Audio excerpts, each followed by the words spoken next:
Valmentajan pelikirjaa. Podcast-jakso numero 4. Täällä ollaan taas. Iiro, miten sinun viikonloppu on mennyt? Mitä mielenkiintoista suomalaisessa urheilussa viikonloppuna on tapahtunut?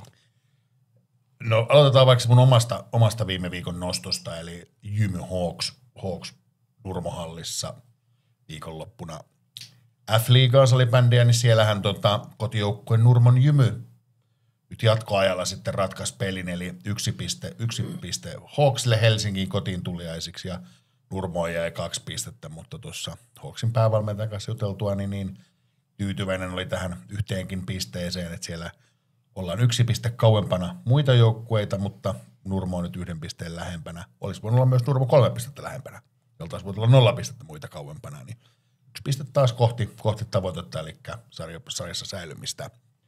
Sitten toinen, mitä tapahtui viikonloppuna, niin meillä oli vieraan tällä siis Sanna tuolta Judoliitosta käymässä ja muistutteli vähän meitä, että seurataan Gold Coastia, mitä siellä tapahtuu, niin siellä kävi niin, että Eetu Ihanamäki ja Martti Marasonni Puumalainen, niin molemmat omissa sarjoissaan kultaa. Erittäin hienosti suomalaisella judolla siellä, että kaksi kultamitalia Gold Coastilta, niin mun mielestä aika hyvä suoritus. Sitten vielä yksi toinen juttu, niin tuottajan puolelta tuli tämmöinen vinkki Janette Ylisoini, U20 painonoston EM-kisoissa, niin siellä uusi hieno Euroopan ennätys sekä työnnössä että tempauksessa ja luonnollisesti myös yhteistuloksessa uusi Euroopan ennätys ja luonnollisestikin sitä kautta myös EM-kultaa Suomeen. Mites sulla? Se on tiedossa, että painilla ja painonnostolla menee hyvin ja hyvä. Se on suomalaisille urheilulle, koska eihän niitä arvokisamitaleita joka päivä tulee. Ja myöskin kun Olympiakomitea on omia systeemejään uusimassa ja valitsemassa tosiaan niitä urheilijoita, jotka tänään niin kuin Team Los Angelesiin kuuluisi tulevia arvokilpailumitalistiehdokkaita, niin kyllä sieltä sitten judopuolelta ja painonnostopuoleltakin niitä tulee, mutta liittyen tähän myöskin oman viikonlopun nostoni, Tammer-turnaus, miten sillä kävi? Tammer-turnaus, niin suomalaisittain kävi sinänsä hyvin, että Ismail Umar voitti turnauksen 3. kerran putkeen. Eli miten useasti Tammer-turnauksessa mutta voitetaan 3 kertaa putkeen sama urheilija? No itse asiassa katsottiin just, että ketä urheilijoita, suomalaisia urheilijoita. Siellä on aikaisemmin näin hyvin pärjännyt ja tietysti meidän parhaat Pihla Kaivo ja Vilma Viitanen, mutta myöskin TVS:n nykyinen valmentaja Joni Turunen voittanut useamman kerran. 3 kertaa putkeen niin on Ismaililta hyvä saavutus ja tosiaan vähän jäi harmittamaan sitten Pihlan putoaminen pois jo välierävaiheessa. Hänen piti kohdata Laura Myllymäki. Olisi tällainen kotimainen ottelu ollut tiedossa, mutta sitten painonhallinta vähän petti ja jäi Pihla ilman ottelua. Se on just näin. Hei, meidän tänne vieras Jenni Maksimainen on joskus itsekin ollut pudottamassa painoa ja harkitsemassa sitä, että miten paino pidetään kondiksessa tuolla fitnesspuolen kisoissa. Tervetuloa lähetykseen, Jenni Kiitos. Maksimainen. Kerrotko nopeasti meille, kuka oot ja mitä valmentelet tällä hetkellä? Tosiaan Jenni Maksimainen, Maksiksi kutsutaan tuolla Cheerpierissä. Mä oon valmentanut 20 vuotta kohta tuolla Cheer-puolella ja nyt viimeiset 3 vuotta myös yksilöasiakkaita. Mä oon aloittanut urheilun 2,5-vuotiaana tanssimisella. Mä oon käynyt oopperan balettikoulua. Sieltä sitten telinen voimistelun kautta kilpa cheerleadingiin, jota tuli harrastettua 6 vuotta. Ja sieltä sitten sujuva siirtyminen kentän laidalta kentälle, eli jenkkifudiksen pariin ja sitten on tämmöinen jenkkifutis-teema. Kyllä. 4. lähetys ja toista kertaa jenkkifutaaja täällä. Kyllä. Ja sitten sen jälkeen vielä sitten noita fitnesslajeja tässä niin sanotusti eläkepäivillä. Ja eläkkeellä jo. Hei mitä cheerleadingin maailmaa tällä hetkellä kuuluu? Miten cheerleading voi Suomessa? Erittäin hyvin. Lajiliitto täytti juuri viime viikonloppuna 30 vuotta. Harrastajia on semmoinen 16 000 kaiken kaikkiaan.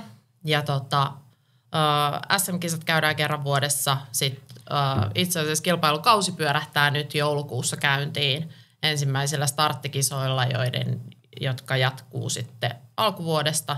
Ja sitten tulee superit ja sitten tulee SM:t ja EM:t ja MM:t. Okei. Miltä Servin tuommoinen 16 000 harrastajan puoli kuulostaa nyrkeilijän korvaa? No kyllähän olen siis käynyt cheerleading kilpailuissa aika useinkin viime vuosien aikana, koska oma tyttäreni sitä harrasti. No harrasti, koska hän nyt halusi siirtyä nyrkkeilyyn, mutta huomasin, että totta kai, että hänelläkin oli vähän voimistelutaustaa aikaisemmin alla ja kyllä siellä tehdään valmennuksessa sellaisia asioita, että se on hyvä, että cheerleading on näinkin laaja laji, koska se luo hyvän pohjan myöskin muille lajeille. Että kaikki se kehonhallinta ja yhteisöllisyys, mikä sieltä kumpuaa ja tällainen kilpailullisuus, niin ne on hyviä asioita ja saadaan lapset jo pienestä pitäen liikkeelle. Näin se kuuluukin olla. Ja sitten kun päästään näinkin nopeasti eläkkeelle, kuten Jenni on päässyt, niin mikä siinä? Sitten pääsee myöskin kentän laidalle hoitelemaan valmentajien asiaa. Kyllä.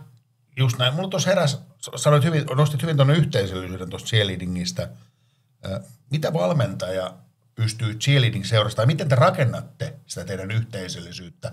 Ei pelkästään yksittäisessä joukkueessa, vaan koko seuran läpi, niin onko teillä jotain tämmöisiä tapahtumia, joilla te rakennatte sitä yhteisöllisyyttä? No siis ihan pelkästään meidän seurassa, niin meillä on kausittain starttipäiviä, mikä tarkoittaa sitä, että jokaisen levelin eli niin kuin joukkuetason joukkueet kerääntyy yhteisiin treeneihin. Meillä oli esimerkiksi nyt viime viikon perjantaina, niin meillä oli level 2 yhteiset treenit, mikä tarkoittaa sitä, että meillä oli samalta tasolta 4 eri joukkuetta, eri-ikäisiä urheilijoita. Siellä oli semmoinen, olisiko arviolta ollut 120 urheilijaa matolla samaan aikaan tekemässä samoja juttuja.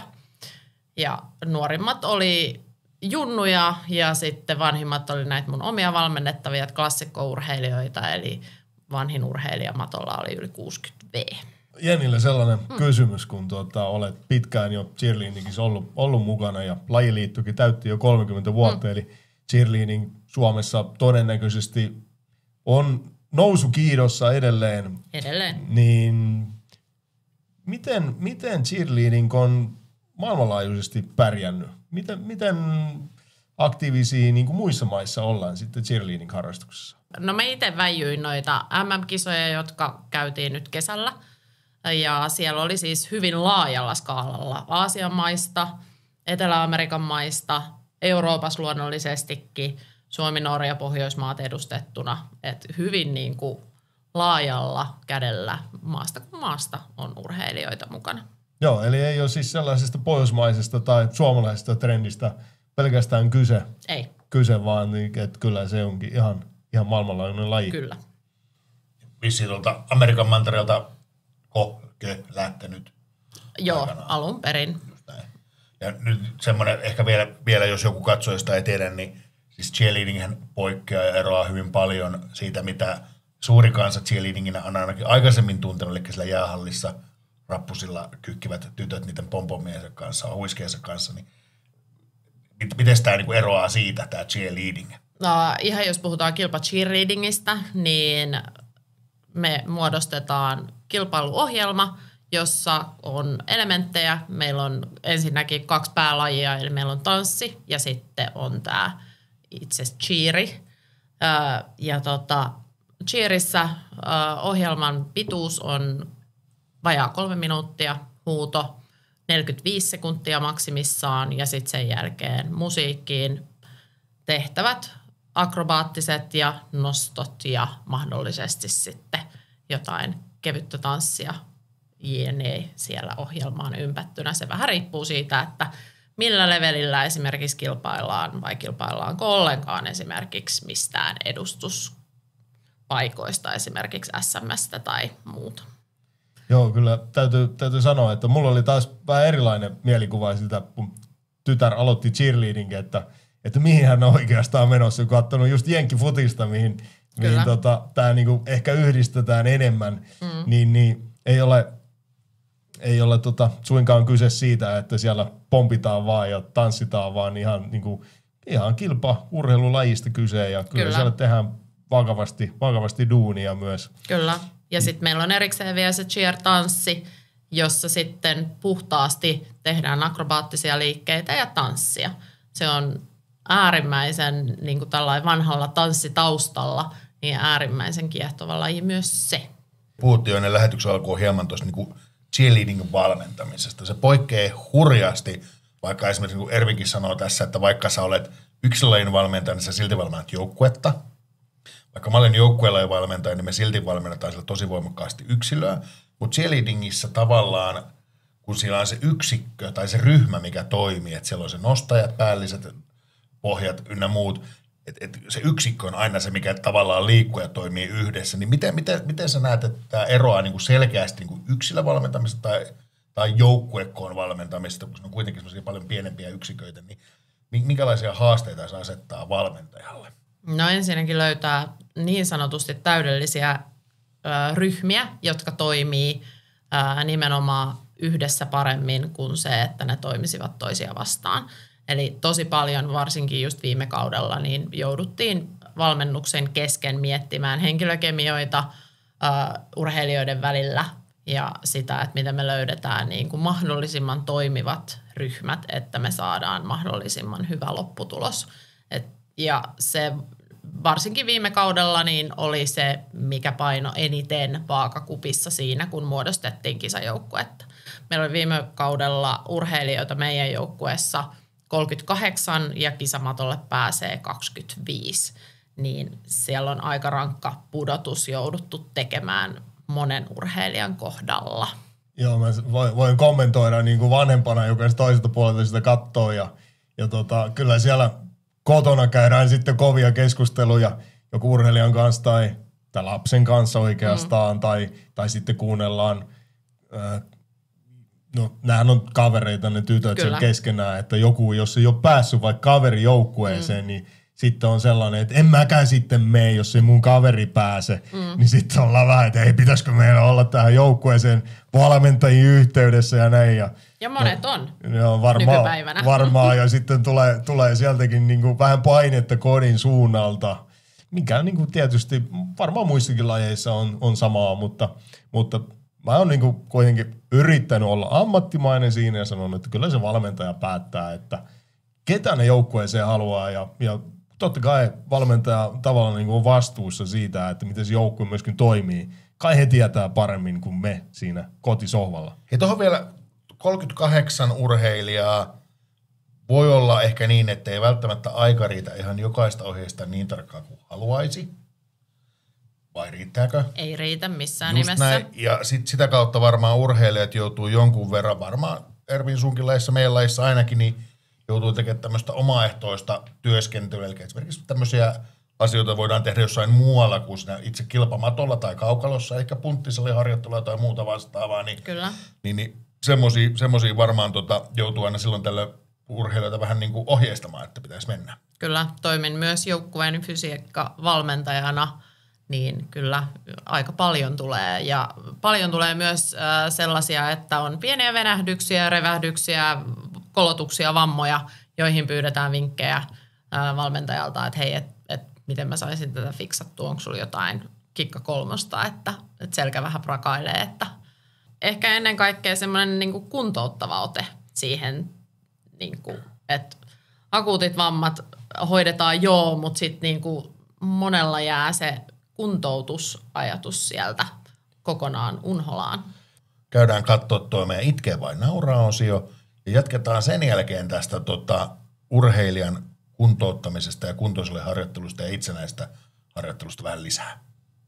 Kyllä, ja tullaan sitten tähän Itkee ja nauraa -osioon tosiaan, missä meillä on Iiron kanssa tiukka kamppailu käynnissä. Joo, 2-1 taitaa olla sulle tällä hetkellä. Katsotaan, mitä on tämän päivän jälkeen. Itkeä vai nauraa -osio. Tänään ensimmäisenä aiheena on urheilijoiden seksuaalisointi mediassa ja erityisesti sosiaalisessa mediassa. Nyt viime aikoina on ollut otsikoissa Koskimelo ja Kurtz Adams Rosenthals ja Marina Ben Romanchik, jotka on molemmat julkaissut enemmän tai vähemmän ronskeja tai seksuaalisoivia, ja varsinkin tämä Kurtz Adams, niin tämmöisen hyvinkin eroottisen OnlyFans-sisältöä pitävää materiaalia tuolla mediassa, niin miten valmentajan näkökulmasta, onko tämä valmentajalle ihan ok, että urheilija voi tulla pyöriä tekemässä oman kehonsa kanssa ihan mitä tahansa, mahdollisesti vetää sinne mukanaan tekemisiinsä, niin sponsorit sekä valmentajat ja luo sen imakuvan samalla myös näiden ympärille.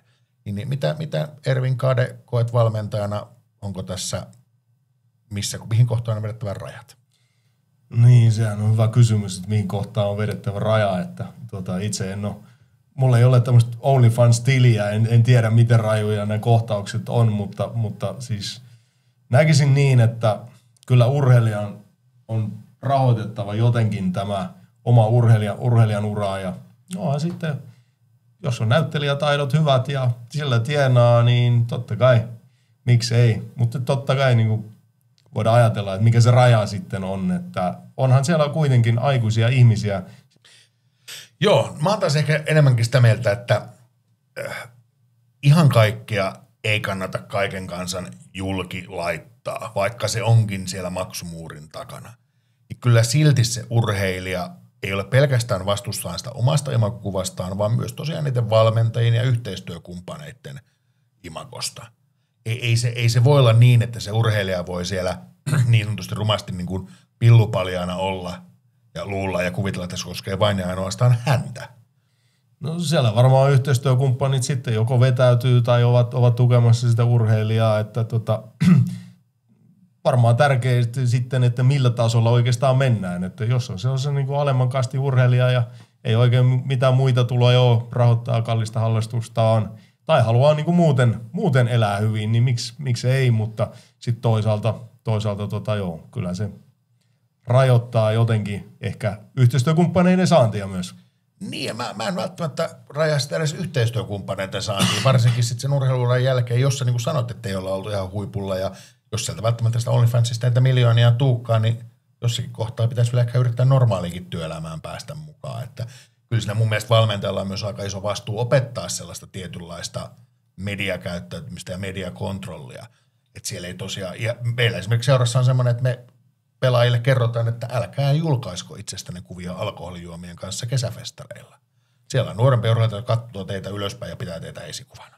No joo, se on eri asia. Mutta mitäs meidän päivän vieras Jenni tästä asiasta on mieltä? Niin, tämä on vähän kaksipiippunen asia varsinkin tuolta cheerin puolelta tullessa. Cheer hyvin seksuaalisoitu laji, varsinkin tanssityttöjen ja kaikkien muiden. Ja imago, jota vastaan ollaan lajin parissa pitkään. Varmaan siis lajin Suomeen tulon jälkeen taisteltu enemmän tai vähemmän, että olemme täysin eri laji kuin ne pienissä hepeneissä portailla tanssivat tytöt. Ja nyt sitten samaan aikaan nuo voimaantuvat naiset tuolla niin julkaisee itsestään mitä erottisimpia ja seksikkäämpiä kuvia ja sanoo, että minä saan kehollani tehdä mitä minä haluan ja unohdetaan se kaikki muu lajiyhteisö. Kyllä. Mutta sitten mä oon vähän samoin linjoilla tässä kuitenkin Iiron kanssa, että vaikka niitä klikkejä ja tykkäyksiä ja ne persekuvat tuokin, niin sitten edelleen ehkä jossain määrin pitäisi kuitenkin mennä se urheilu edellä. Eli Iirolle pinna tästä, ole hyvä. Mutta kyllä mäkin tuossa otan tämän pisteen. Kyllä silleen mä ymmärrän, että onhan kautta aikojen tehty. Niin kuin puhuttiin tuossa David Beckham alusvaatemainoksissa, niin eihän siinä myydä mitään muuta kuin seksiä. Niin kuin, ja sitä mielikuvaa, että nyt kun ostat tuosta Naikkonen, ostat miehelle joululahjaksi Calvin Kleinin kalsarit, niin se on miehen, se näyttää selkeän David Beckhamilta. Mutta mihin se raja edelleen vedetään? Niin tässä on mun mielestä se kyssäri ja se on aika herkkä se raja. No onhan se, joo, totta, että kyllähän se niinku imago-haitta on sitten varmaan koko tiimille, jos siellä mennään vähän rajojen toiselle puolelle ja aika rajusti. Se tietysti riippuu, että nimenomaan, että mitä esitetään. Että onko siellä sitten Calvin Kleinit päällä vai eikö niitä ole. Niin, kyllähän sitä Calvin Kleinia sitten mainostetaan, niin, se tuo niitä euroja. Siihen analitappianhan voi kirjoittaa Calvin Klein tai se Pussy Destroyer 3 tonnisen kylkeen, että tämä on Calvin Klein, että Eihän se joku yhteistyötä vaan. Niitä varmaan Kiinasta saa edelleen Calvin Klein nimelläkin. Just näin. Hei, hyvä, otan tästä mielelläni pisteen ja mennään seuraavaan aiheeseen. Eli SM-liigalle olisi tulossa kilpailija. Täällä on Heikki Penttilä, Kausabo, sanoo, että he laittaisi kilpailevan liigan SM-liigalle pystyyn. No. Mä voisin aloittaa tästä, ja mun mielestä tämä ajatus on aivan absurdi. Ensinnäkin ajattelee, että tulee kahden tason sarja, eli sillä on A- ja B-liiga, joiden välillä sitten käydään karsintoja. No, mä olen tuossa nyt salibändiin seurannut useamman vuoden, ja siellä pelataan tämmöisiä ylemmän ja alemman SM-sarjan pelejä. Niin kyllähän se tosiasiallinen ja faktinen tilanne on se, että ei sillä ole kuin yksi SM-sarja, ja sen jälkeen alapuolella on divareita. Joo, käsittääkseni tässä jutussa kuitenkin on kyse siitä, että ollaan kaunisteltu vähän osakkeenomistajien silmiin tulo ja tasetta, niin se ehkä johtaa sitten siihen, että jotain on keksittävä tilalle. Näin mä oon ymmärtänyt asiaa, ja jos asia on näin, niin olihan kaikki seurat aikanaan. Siis nämä osakeyhtiöt oli aina kaikki seuroja, kunnes SM-liigaa sitten pyöritettiin, että sekin voi tuottaa sitten jonkun uudenlaisen sarjan. Ja tässä oli mun mielestä hyvä pointti. Nämä on kaikki aikaisemmin Suomen jääkiekkoliiton alaisia jäsenseuroja, jotka ovat tulleet sieltä Suomen jääkiekkoliiton putken systeemin läpi. Eli jääkiekkoliitto on tukenut näitä seuroja kasvamaan, se on markkinoinut, se on mainostanut, ja nyt nämä seurat päättää yhteistuumin, että tämä jääkiekkoliitto, joka on meitä tukenut tässä nyt 70-80 vuotta, niin viedäänpä sen ykköstuolta pois ja otetaan kaikki hillot itsellemme. Niin onhan toi niinku ihan tavattoman itsekästäkin ajattelua. No, mutta kuitenkaan ei tarvitse jossain sitten anustappien kanssa pyöriä, että ne rahat saadaan. Ja tavallaan niin, mikä siinä, että onhan Jenkessäkin on NFL ja sitten UFC on kasvanut samanlaisesti, että sieltä Prideista lähti porukkaa ja perusti UFC, niin se on heidän toimintamalli, että raha ratkaisee, mitä sitten tehdään, ja pääsi, että mennään myöskin lainsäädännön mukaan. Mites mieltä Jenni? Onko tämmöinen jääkiekon SM-liigan kilpaileva sarja hyvä vai huono juttu? Mä oon sitä mieltä, että kilpailu on aina hyvästä. Okei, että sulle on ihan ok, että jos teidän jäsenurheilija nyt päättäisi, että cheerleading-liitto on huono ja cheerleading on Suomessa huono, niin perustaisi jonkun oman liigan ja veisi kaikki urheilijat teiltä kerralla pois, niin se olisi ihan ok ja hyvä juttu. Edelleen se ei mun mielestä estä, varsinkaan jos cheerleadingissä, niin kisaamasta myöskään liiton alaisissa kisoissa. No mä luulen, että tässä jääkiekon tapauksessa, niin jos jääkiekkoliitolta vietäisi tosiaan se niiden päätuote pois, niin mä luulen, että Suomessa ainakaan jääkiekkoliiton alaisissa kilpailuissa, niin nämä kyseiset seurat eivät saisi enää edustaa. Ja sitten tästä tulee mun mielestä vielä yhteen semmoiseen ison ongelmaan. Mitäs Ervin sä näet ja koet sen, että jos tämmöinen kilpaileva sarja perustettaisiin, ja kun kansainvälisen jääkiekkoliiton IFFn jäsenseura, eli Suomen jääkiekkoliitolla, pitää olla hallussaan SM-kilpailut, niin voiko tämä uusi kilpaileva yksityisyritys olla se sarja, joka pelaa SM-kullasta? Vai onko se edelleenkin jääkiekkoliiton alainen sarja, missä pelaa SM-kullasta? Jos me nyt puhutaan kuitenkin Suomen maajoukkuista jääkiekoissa, niin pelaahan nämä NHL:ssä ja KHL:ssäkin, että mitä väliä siinä on. Niin puhutaan SM-kullasta. Jos niinku onhan Suomen jääkiekkoliiton alaisuudessa myöskin divarit ja kaikki muut tasot, että mikä siinä on. Voihan SM-liiga seura sitten olla seuranakin, että mun mielestä se on vähän hassuukin, että ne on osakeyhtiöitä. Mutta sanotaanpa vielä tähän, että onhan esimerkiksi nyrkkelyssäkin, niin kuin meillä on maajoukkueen toimintaa ja meidän urheilijat kilpailee ammattilaisena, jossa ne kuitenkin saa sitten ansionsa tai käy somenyrkkelemässä välillä. Ja itse asiassa nämä somenyrkkelijät, niin nämä saa ihan käsittämättömiä summia. Kysymys hyvä. Tämä oli erittäin vertaus. Nyt mun kysymys kuuluu, miksei näistä some-nyrkkeilytapahtumista valita niitä meidän maajoukkueen urheilijoita? Miksi et valita niistä? Ai siis, ei siellä ole oikein sellaista sarjaa. Ja tiedätkö, miksei? Vois olla... Miksei ihan sama? Nythän jääkiekko on perustumassa ihan samaa. Joo, mutta mieti siinä ei ole kuitenkin doping-seurantaa, että veikkaan, että aika moni niistä urheilijoista... Minkä takia tuossa jääkiekon nykyisessä sarjassa, tai tuossa uudessa sarjassa olisi, kun se ei ole jääkiekkoliiton alainen sarja? No onhan ne velvollisia kuitenkin, ne urheilijat itse täyttämään doping-velvollisuuden. Kyllähän kaikki kilpailutoimintaa, joka on määriteltävissä kilpaurheiluun ja liiton alaista toimintaa, ja jos urheilijoilla on lisenssit, lajiliiton lisenssit. Mutta nimenomaan he ovat eroamassa lajiliitosta ja perustamassa omaa sarjaa. Silloinhan he eivät pelaa jääkiekkoliiton alaisessa sarjassa. Silloin heitä eivät koske jääkiekkoliiton sarjan määräykset. Eli ymmärränkö nyt oikein, että siellä on täysin niin kuin joku katulätkäsarja, että siellä kuka tahansa voi pelata, eikä tarvi olla mitään varusteitakaan. En ihan usko tuota. Siis sehän määrittää ne sääntönsä itse. No sitten se on aina jääkiekkoa. Jos ei se Suomen jääkiekkoliiton alaista, silloinhan se ei ole jääkiekkoa. Silloin ei puhuta jääkiekosta. Miksei? Voidaan pelata jääkiekon säännöillä, kansainvälisen liiton niin voidaan. Joku vetää kadulla jotain toista turpaa ja sanoo, että tämä on nyrkkeily, mutta ei se ole. Joo, mutta jos me pelataan tai harrastetaan nyrkkeilyä jäähallissa sometapahtumassa ja vedetään sitä nyrkkeilyn säännöillä, niin eikö se silloin ole nyrkkeilyä? On se jäähallissa järjestetty myöskin joukkotappeluita jäällä, että se on ollut ihan kiva laji, mutta ei se nyrkkeilyä ole, eikä se ole jääkiekkoa. Mutta jos me mennään nyrkkeilyn säännöillä ja siellä on nyrkkeilytuomarit ja siellä on entisiä ammattinyrkkeilijöitä, niin miksei se ole nyrkkeilyä? Kyllä kaikilla täytyy olla lisenssi, jotka siihen kilpailuun osallistuu. Silloin siinä ei kai se lisenssistä lajia muuta viralliseksi. Kyllä. Silloin kun heillä on lisenssi, niin he noudattaa lajiliiton sääntöjä. Hyvä. No silloinhan sä olet mun kanssa samaa mieltä, että tämän yksityisen jääkiekkoliigan perustaminen on ihan absurdi ajatus. Koska ei se ole jääkiekkoliiton alainen. Jääkiekkoliiton alainen sarja on SM-sarja, SM-liiga. Ja nyt nämä ovat perustamassa yksityistä yritystä, osakeyhtiötä, joka pyörittää jääkiekkosarjaa, joka ei ole enää SM-liiga. Eihän heidän tarvitse olla jääkiekkoliiton alaisia. Heidän ei tarvitse olla IFFn. Eihän NHLkään ole IFFn alainen, kansainvälisen jääkiekkoliiton alainen sarja. No jääkiekkohan on yksityissarja. Mä luulen, että tämä selvittely menee jo liian pitkälle sille maille, että mitä me ei oikein tiedetä enää, kellä on lisenssi ja kellä ei ole. Niin Jenniltä vielä se näkemys. Mihin suuntaan sä käännyit tässä? Edelleen mä olin sitä mieltä, että kilpailu on hyvästä ja näkisin, että voi toimia, mutta vaatii pohdintaa edelleen. Eli Ervinille tästä piste.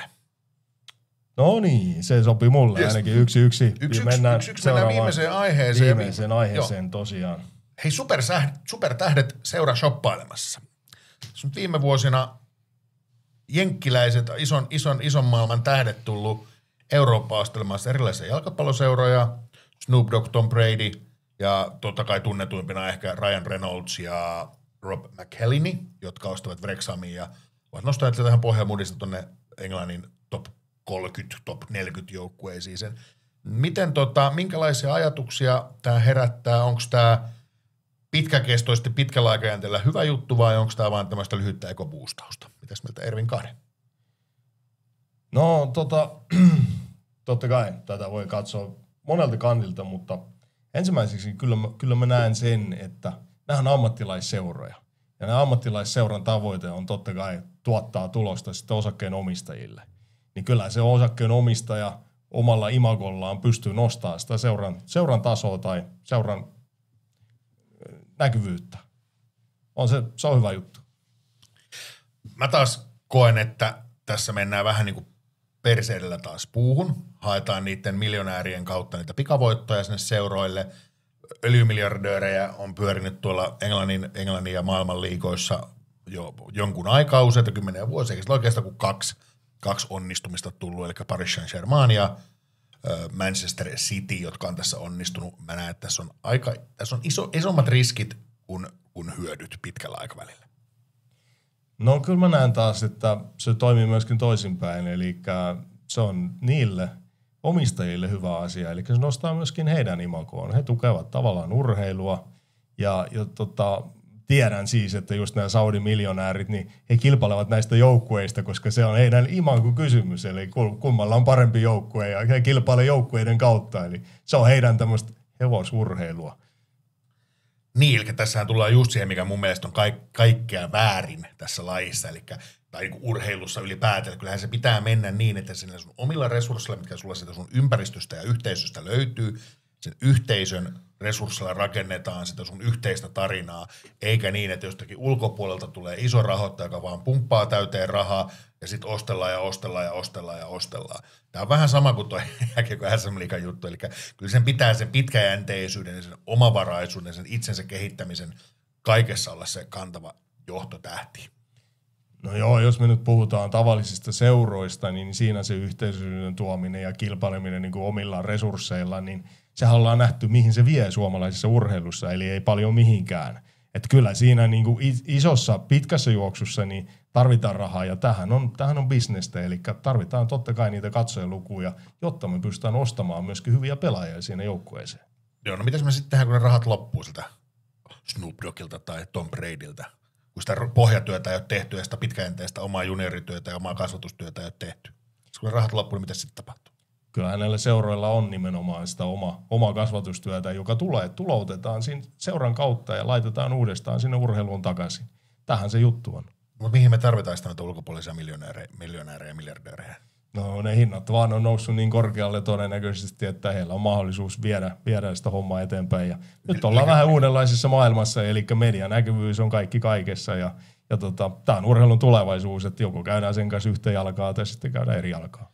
Mulla on vielä semmoinen yksi tohon noin, ennen kuin mennään kysyä Jennin mielipidettä, niin Amerikassa tuo urheilumaailma toimii hyvin eri tavalla kuin meillä Euroopassa. Amerikassa on tämmöisiä franchise-tyyppisiä konsepteja, missä on yksittäisiä osakeyhtiöitä se koko urheilusarja.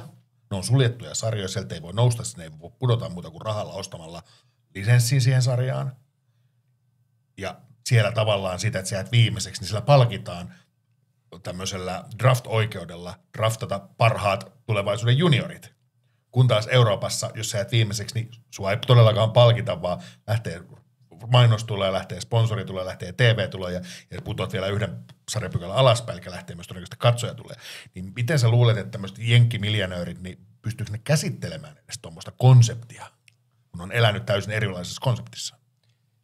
No ei tämä ole pelkästään nykyään jenkkiasiaa, että jos ajatellaan vaikka entisiä kommunismimaita, vaikka Neuvostoliittoa eli Venäjää, niin pyörihän siellä KHL:kin ihan samalla tavalla, eli mitä enemmän sulla on valtaa ja rahaa ja mediaoikeuksia, niin sitä todennäköisemmin sä otat itselleen seuran haltuun, tai sitä Abramovich ostaa vaikka Chelseain, niin näin se menee, että on se Euroopassakin sama, että kyllä se urheilu kaupallistuu ympäri maailmaa, ei enää pelkästään Jenkeissä, mutta...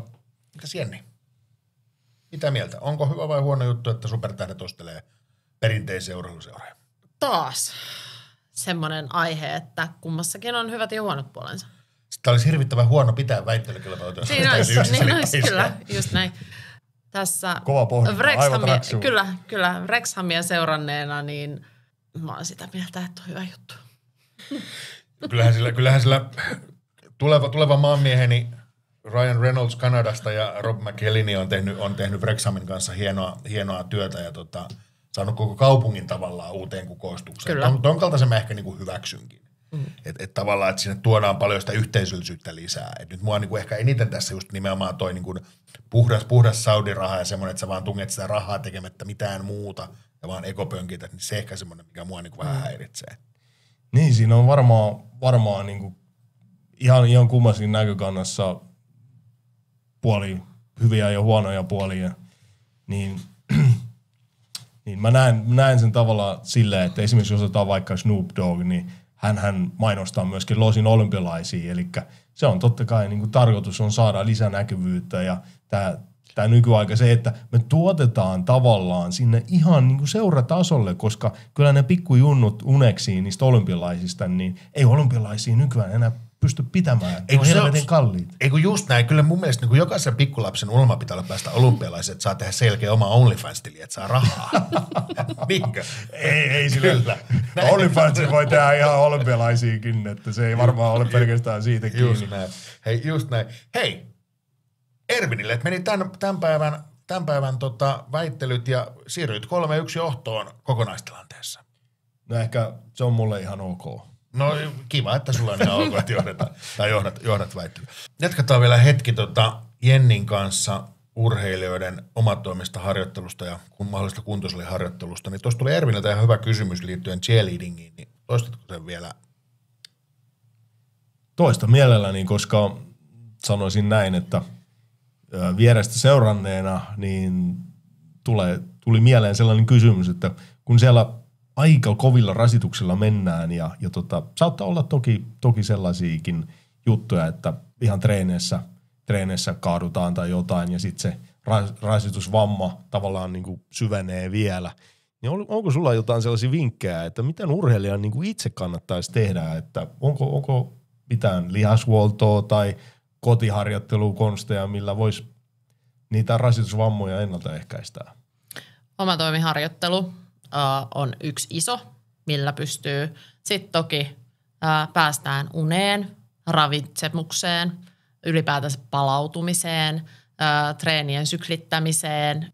Se, mitä urheilija itse helposti voi tehdä, on omatoimiharjoittelu ja kiinnittää huomiota myös niihin omiin tekniikoihin, millä tekee siellä treeneissä. Valmentaja ei näe kaikkea eikä pysty missään nimessä eikä myöskään halua korjata ihan kaikkea, koska jos me jokainen polven ja nilkan ja käden ja selän niin kuin linjaus siellä käydään korjaamassa, niin sitä korjaavaa palautetta tulee ihan järkyttävän paljon. Aika paljon nykypäivänä ohjeistetaan myös siihen, että ei tartuttaisi koko aika niihin NS-negatiivisiin, että pitäisi antaa myös sitä positiivista palautetta, niin siinä mielessä myöskään niin kuin, ei suomeksi sanottuna tule kaikkia virheitä sieltä korjattua, vaan pitäisi myös urheilijan itse kiinnittää huomiota siihen, että miltä se tekeminen tuntuu, miten mä voisin tehdä tämän itse paremmin. Miten sitten niin kuin kotiharjoittelu tai omatoimiharjoittelusta kun puhut, niin onko jotain sellaisia konkreettisia vinkkejä, että onko se sitten hierontaa, rullaaminen, venyttely, minkälaista harjoittelua sen pitäisi olla? No sehän riippuu ihan niin kuin siitä, että mikä on kyseessä. Jos on esimerkiksi kyseessä nousija, niin tarvitaan paljon venyvyyttä, jolloin venyttely tulee omatoimiharjoitteluksi, mutta nykyliikuntasuosituksethan ei edes suosittele venyttelyä. Että sillä ei ole tutkitusti mitään niin kuin hyötyä varsinaisesti. Että se toimii parasympaattisen hermoston aktivoijana ja palauttelevana, mutta varsinaisesti sä et saa siitä niin kuin hyötyä. Eli liikkuvuusharjoittelu on tutkitun tiedon niin kuin valossa parempaa kuin puhdas venyttely. Mutta sitten kuntosaliharjoittelu, lajinomaista harjoittelua pystyy tekemään erittäin hyvin kuntosalilla. Valmentajilta varmasti saa vinkkejä. Meidän seurassa on erikseen fysiikkavalmentajat. Mä itse myös niin kuin ohjelmoin joukkueelle kesätreenejä kuntosalille. Onko sitten Rohkeasti kuntosalille treenaamaan. Kuntosali, onko se sitten enemmän tällaista niin kuin nostajien, eli pohjien harjoittelu enemmän, vai onko se kaikille? Se on kaikille.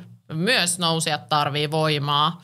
Vaikka nousijan isoin rooli on olla nostettavana, niin nousija tarvitsee silti omat harjoitteensa, joita hyvin pystyy tekemään kuntosalilla. Tuosta kuntosaliharjoittelusta, niin oikeastaan lajista riippumatta, varsinkin nuorten kohdalla aika useasti, varsinkin nuorten poikien kohdalla, kun mennään punttiselle, niin silloin se penkkihauiskyykky on ne kolme liikettä, mitä tehdään ja mitään muuta ei tehdä. Ja yleensä ihan hemmetisti liian isoilla painoilla. No tässä nyt tulikin lueteltua nämä virheet, mutta ajattelin kysyä, että mitkä on niin ne tyypillisimmät virheet, mitä tuommoinen aloitteleva kuntosaliharjoittelija voi tehdä ja miten näitä sudenkuoppia voisi välttää. Se, mitä itse tuolla kuntosalilla näen noiden varsinkin nuorten poikien tekevän nuorilla tytöillä on se, että treenataan sitä pakaraa. Ja sitten nuoret kundit nimenomaan treenaa näitä edellä mainitsemiasi, varsinkin just sitä penkkiä ja hauista. Mun mielestä kaikkein koomisinta on se, että vedetään hirveän isot raudat siihen ja sitten sen jälkeen kärvistellään siellä alla. Sitä on ihan mukava työpäivän lomassa siellä katsella Toiset taistelee heidän touhuaan, kyllä. Joo, yläasteella kyllä piti ensimmäiseksi sanoa penkkitulos. Joo. Penkkitulos, kun välitunnille mentiin. Niin nykyään se ei ehkä ihan samaa enää ole. Niin. Mutta kyllä siellä nuoret pojat on nuoria poikia. Mutta joo. Edelleen. Niin siellä mä kiinnittäisin huomiota niihin tekniikoihin. Ne nuoret kundit, jotka on uskaltanut mun valmennukseen tulla, niin tekniikoita on aika paljon korjailtu. Se itse asiassa on yleisintä, mitä mä teen tuolla kuntosalilla asiakkaille, on, että korjaan tekniikoita, korjaan linjauksia, korjaan painopisteitä ja ohjeistan myös liikkuvuusharjoittelua. Arvatkaa Siiro ja Jenni, niin kun olin koulussa liikunnanopettajana 15 vuotta, niin mikä meillä oli suositun laite? No varmaan penkki. No varmaan penkkipunneruskone. No ei ihan mennyt nappiin. Se oli reisipenkki, koska siinä pystyy istumaan. Aivan, Totta. niin just. Ja Joo, dataa liiallista liikuntaa pystyy välttämään Kyllä. reisipenkissä. Joo. Sitten kun Ope tuli ja katsoi, että mitä täällä tehdään, niin sitten tehtiin muutama reiden ojennusliike ennen kuin sukellettiin taas siihen kännymaailmaan. Se on sama kuin parikymmentä vuotta sitten tuolla kuntosalilla naisten suosituin laite oli toi reiden loitontaja ja lähentäjä Seiska-lehden kanssa. Joo, just näin. Hei, tuohon on edelleen noihin muutamiin liikkeisiin, mitä tässä nyt on mainittu, että työt tekee tai naiset tekee paljon pakaraa erinäköisiä liikkeitä siellä. Nuoret urheilijapojat, hauispenkki, kyykky. Kyllä. Ja varmaan heillä on tavoitteena myös siinä, että niinku molemmilla, että näyttäisi hyvältä. Kyllä. Sä oot myös itse harrastanut urheilulajia, eli fitnessiä figureja siellä, jossa tavoitteena on nimenomaan näyttää hyvältä. Kyllä. Niin miten tuommoisella hyvältä näyttämisen urheilu niinku puntissa, niin miten suuressa roolissa sä näet nimenomaan tuommoisten pienten tukilihasten ja niiden sellaisten tosi eriyttävien lihastreenien ja harjoitteiden tekemisen? Onko sillä mitään merkitystä vai riittääkö isot lihakset vaan kuntoon? No sehän riippuu siitä, että mikä on urheilijan tavoite. Siis jos haluaa näyttää hyvältä. Jos sä haluat näyttää vaan hyvältä, niin mä unohtaisin ne pienet lihakset ja keskittyisin pääliikkeisiin. Okay. Eli tavallaan sellaiset yksinivel liikkeet ja unohdetaan kaikki moninivel liikkeet. Ei vaan nimenomaan unohdetaan se hauiskääntö ja tehdään moninivelliikkeitä, pääliikkeitä. Ja pumppia. Toistoja. Niin, se on sitten siitä kiinni, että haluatko sä ennemminkin vaan kiinteytyä, niin kuin monen naisen tavoite on. Edelleen siinäkin unohdetaan ne plus 25-sarjat ja pudotetaan niitä toistoja sinne voima-alueelle, saadaan rakennettua sinne vähän lisää lihasta sen sijaan, että me oikeasti siellä nollapainoilla pumpataan jotain 30 toiston sarjoja, mitä myös näkee vielä nykypäivänäkin. Just näin. Ja sitten vielä kuitenkin me varmaan jonkun verran vastuullisia halutaan tässä valmentajapodcastissa olla, niin mites sit suosittelisit tommoseen urheilijalle, joka haluaa pysyä terveenä, joka haluaa pitää sen kroppansa hyvässä kunnossa toimivana, niin minkälaista lihaskuntoharjoittelua tämmöiselle niin kuin sanotaan nuorelle 20-vuotiaalle, ei nyt ehkä ihan vielä SM-tason kirkkaimmalle tähdelle, jolla ei välttämättä ole ohjattua punttisalitoimintaa, niin minkälaista kuntosalitoimintaa hänelle? Lajikohtaisesti räätälöityä.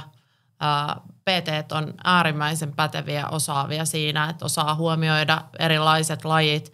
Meitä löytyy PT:tä laidasta laitaan, niin ihan varmasti jokaiselle löytyy joku sellainen valmentaja tuolta, joka osaa ohjeistaa oikean tyyppistä lajia tukevaa harjoittelua. Joo, niin. Ihan komppaan vaan tähän näin, että sitten PT, niin kuin mitä olen huomannut, niin on nykyään äärettömän fiksuja ihmisiä, ovat kouluttautuneita, niin osaavat myöskin niin kuin ottaa koppia siitä, että mitä siinä lajissa voisi oikeastaan tehdä. Eli oppivat tosi nopeasti siitä lajista ja kehittävät uusia liikkeitä, koska tietävät, miten ihmisen elimistö toimii. Just näin. Ja sitten saadaan myös niitä tekniikoita sieltä kuntoon. Ja sitten se, mikä siellä on tärkeä kasvavan urheilijan palautumiseen ja vammojen ennaltaehkäisemiseen, niin on se uni ja ravitsemus. Et treenille ei mennä tyhjällä vatsalla. Ja huonosti nukkuneena ja nokko kädessä. Ja voimaharjoittelunhan on todettu ennaltaehkäisevää myöskin vammautumisriskiä. Kyllä. Joten kaikki nämä kolme yhdistettynä, hyvä suunniteltu treeni, nukkuminen, palautuminen, hyvä ravinto, niin ne ovat kaikki siinä perustana plus hyvä osaava valmentaja siinä, niin Kyllä. Sillä päästä jo aika pitkälle. Kyllä, se on juuri näin. Hei, kiitoksia Jenni tästä osuudesta. Lähdetään katsomaan, että mitä tulevana viikonloppuna tapahtuu. Niin aloitetaanko Ervin susta ja sitten sen jälkeen Jenni, niin mitäs Ervin, mitäs urheilutapahtumaa ajattelet viikonloppuna seuraa?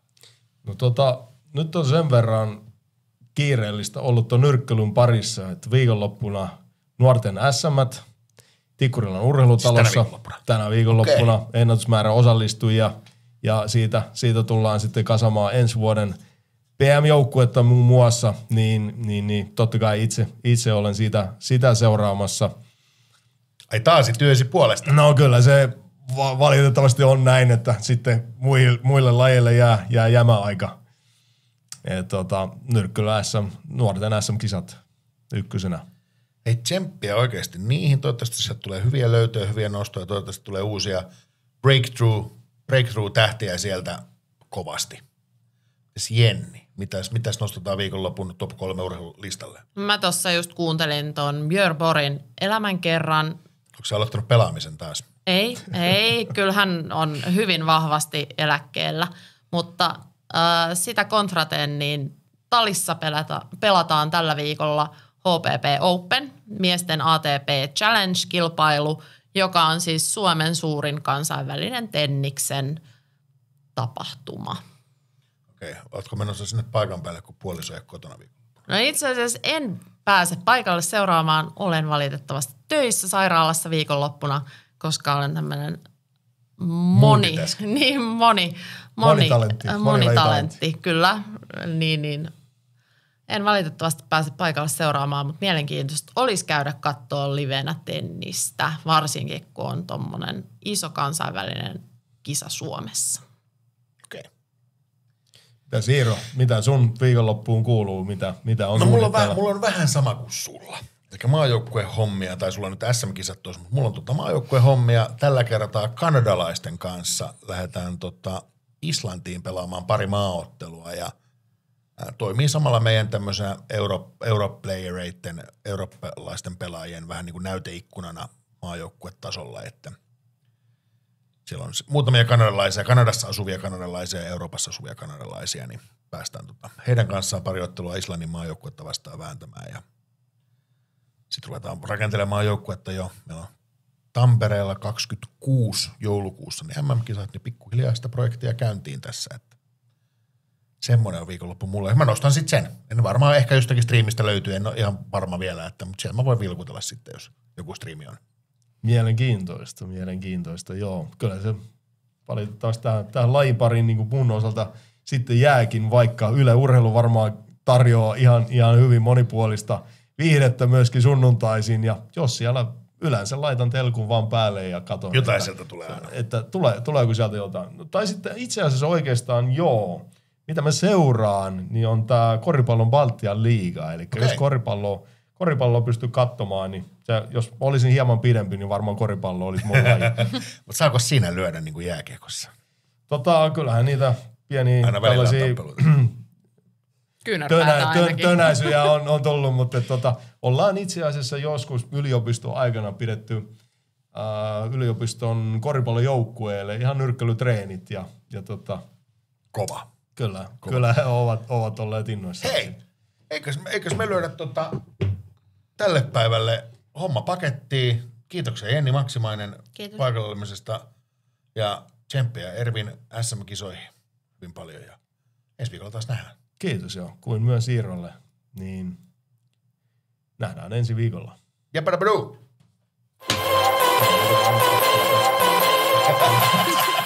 Just näin. Meinasin sanoa loppurepliikin.